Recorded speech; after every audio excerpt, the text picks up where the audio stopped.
Alright guys, तो finally मैं यहाँ काइजू नंबर 8 का दूसरा एपिसोड लेकर आ गया हूँ। तो एपिसोड 2 के शुरुआत में थोड़ा सा रिकैप दिखाया जाता है। जैसे कि आपको याद होगा, काफका और इचिकावा दोनों हॉस्पिटल में एडमिट थे और काफका को यह एहसास होता है कि उसने जल्दी हार मानकर बहुत बड़ी गलती कर दी है। उसे अपने डिफेंस ऑफिसर बनने के सपने को इतनी आसानी से छोड़ना नहीं चाहिए था।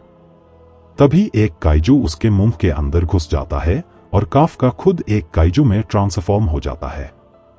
जिस बूढ़े आदमी ने काफका की कंप्लेंट की थी, वह बेहोश हो जाता है। हमें कुछ फनी सीन्स भी दिखाए जाते हैं, जिसमें काफका की ताकत दिखती है, जिसमें जब काफका उसकी मदद करने की कोशिश करता है तो गलती से दीवार ही तोड़ देता है। इस एपिसोड में हमें काफका के बचपन का सीन दिखाया जाता है, जब उसने मीना से कहा था कि वह हमेशा उसके साथ रहेगा और उसे प्रोटेक्ट करेगा। मीना उसका मजाक उड़ाती है और कहती है कि वह ज्यादा मंगा कॉमिक्स पढ़ रहा है। काफका को इस बात पर शर्म आती है और मीना उसे कहती है कि किसी को भी ये बात मत बताना, खासकर अपनी माँ को, वरना वह पूरे मोहल्ले में बोल देगी। मीना कहती है, जब तक हम साथ हैं, हमें डरने की कोई जरूरत नहीं है।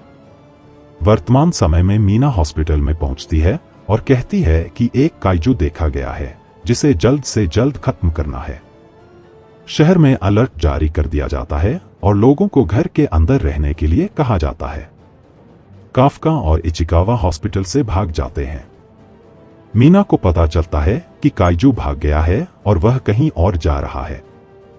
इचिकावा सोचता है कि यह कैसे हो सकता है। वह पूछता है, क्या आप सच में काफका सीन पाई हैं? और वह देखता है कि काफका अपनी काइजू बॉडी को कंट्रोल नहीं कर पा रहा था और अलग अलग फॉर्म में ट्रांसफॉर्म हो रहा होता है। इचिकावा पूछता है कि क्या यह आपका स्पेशल मोड है? फिर काफका एक पक्षी को जिंदा खा लेता है, जिससे इचिकावा हैरान हो जाता है। काफका नॉर्मल काइजू फॉर्म में वापस आ जाता है और दोनों भाग रहे होते हैं, लेकिन काफका को वॉशरूम जाना होता है। इचिकावा उसे रोकने के लिए कहता है, लेकिन काफका कहता है कि उसे समझ नहीं आ रहा कि वह वॉशरूम कैसे जाएगा। तभी उसकी निपल्स में से टॉयलेट निकलने लगता है और काफका अपनी उम्मीद खो देता है। उसे एहसास होता है कि अब वह शायद कभी भी डिफेंस फोर्स को ज्वाइन नहीं कर पाएगा। इचिकावा काफका को एक नो एंटीजन में जाने के लिए कहता है, जहां वे सेफ रह सकते हैं। तभी काफका को जमीन के नीचे से कुछ आने का एहसास होता है और उसे एक बड़े काइजू की सेंसेशन होती है। मीना को भी इसकी रीडिंग्स मिलती हैं और एक टीम को उस नए काइजू के पास भेजा जाता है। इचिकावा कहता है कि यह अच्छा मौका है, जब तक डिफेंस फोर्स का ध्यान वहां होगा आप बच के भाग सकते हैं। एक छोटी बच्ची की मां फर्नीचर के नीचे दब जाती है और काइजू उसे खाने वाला होता है। तभी काफका आता है और एक पंच में काइजू को दूर उड़ा देता है। काफका को एहसास होता है कि वह कितना ताकतवर हो चुका है। इचिकावा भी पहुंच जाता है और काफका की मदद करता है। बच्ची काफका को देखकर डर जाती है, लेकिन इचिकावा उसे समझाता है कि उसकी मां बेहोश है और ठीक हो जाएगी। काइजू फिर से आ जाता है और काफका इचिकावा से कहता है कि लोगों को यहां से ले जाओ, मैं इसे देखता हूं। काफका एक पंच में काइजू को डिस्ट्रॉय कर देता है। काफका को एहसास होता है कि वह कितना ताकतवर हो चुका है। बच्ची उसे मिस्टर काइजू कहकर थैंक यू बोलती है, जिससे काफका को अच्छा महसूस होता है। मीना की टीम स्पॉट पर पहुंचती है और देखती है कि काइजू पहले से ही नष्ट हो चुका है। मीना बच्ची से पूछती है कि क्या तुम उस काइजू के बारे में कुछ बता सकती हो?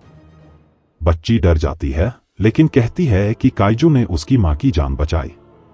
इस इंसिडेंट के बाद उस काइजू यानी काफका को काइजू नंबर 8 नाम दिया जाता है और डिफेंस फोर्स उसे ढूंढ रही होती है। और वह इतिहास में पहला काइजू होता है जो डिफेंस फोर्सेस के बच के भागा था। इचिकावा और काफका को फर्स्ट राउंड के टेस्ट का रिजल्ट मिलता है। काफका पहले राउंड में पास हो चुका होता है और इचिकावा उसे खुशखबरी देने आता है। तब इचिकाव देखता है कि काफका अपने काइजू फॉर्म में एक काइजू की बॉडी पर बैठकर लंच कर रहा था। यह देख इचिकाव गुस्सा हो जाता है और बोलाता है, अगर किसी और ने आपको देख लिया तो क्या होता। इसके बाद वह काफका को एग्जाम में पास होने की बात बताता है, जिसे सुनकर काफका कहता है कि पहले राउंड में तो वह पास हो ही जाता है, मुश्किल तो सेकंड राउंड में होती है। 3 महीने से काफका मेहनत कर रहा होता है और यह उसका लास्ट चांस है। सेकंड राउंड के टेस्ट डे पर काफका और इचिकावा फैसिलिटी में पहुंचते हैं। एक एप्लीकेंट जिसके गोल्डन बाल हैं और वह क्यूट दिखती है, काफका को बूढ़ा आदमी कहती है और वैन हटाने के लिए कहती है। जब काफका ऐसा नहीं करता तो वह एक हाथ में वैन को उठाकर फेंक देती है। वह एप्लीकेंट कहती है, मेरा नाम किकोरू शिनोमिया है और मेरी हॉबी काइजू का मर्डर करना है। उसका नाम सुनकर काफका और इचिकावा को पता चलता है कि यह लड़की डिफेंस फोर्स के चीफ की बेटी है।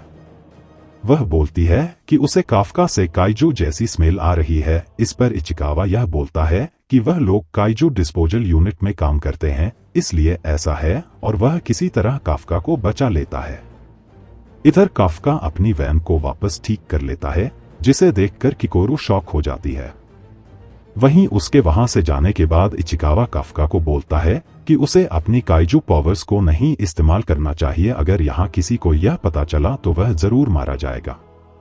एपिसोड यहीं पर खत्म होता है। प्लीज वीडियो को लाइक जरूर करें और चैनल को सब्सक्राइब करके बेल आइकन पर क्लिक जरूर करें। इसके साथ कमेंट करना भी मत भूलिएगा। आपका हर कमेंट हमें मोटिवेशन देता है।